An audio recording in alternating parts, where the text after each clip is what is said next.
اهلا بكم يا جماعه. انا دلوقتي في عين شمس، مكان شعبي وجميل. ايوه هو دوشه شويه بس ما فيش مشكله.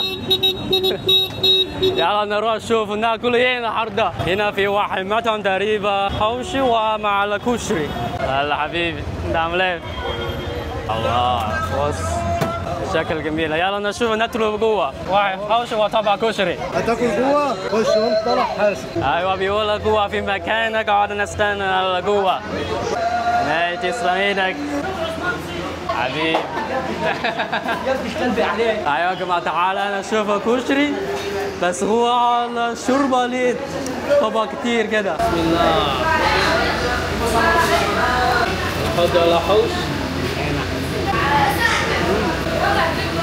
بره هو معرمش هو ناعم.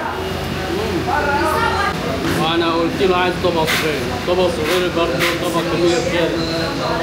كشري الواحد في دولية في مصر، لو الرئيس الصيني جاي مصر هنا عديله كشري. شفته في التلفزيون بيقول رئيس فرنسا او من اي رئيس اي بلد جاي مصر هنا ياكل الكشري على طول. طبق كشري بسيطة يعني حاجة كبيرة. ايوه خلاص نص طبق كشري اكل حاجة طعم مختلف. في شطة هنا؟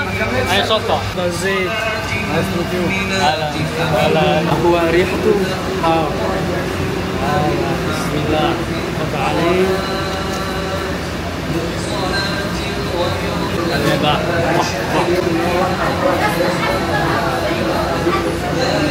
مش حار حاجة بسيطة.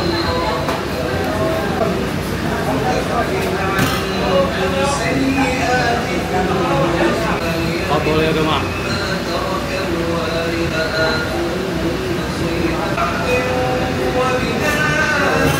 مية عشان جو حار مش عشان كشري حار.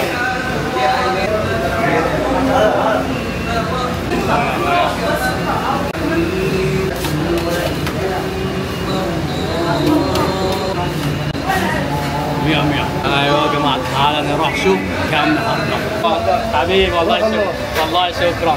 ماشي. على واحد حوش طبق كشري 35 بس. 35. يلا سلام. ايوه النهارده في عين شمس 35 طبق كشري وواحد حوش. ايه رايكم يا جماعة؟ ان شاء الله اشوفكم في فيديو جاي. يلا سلام.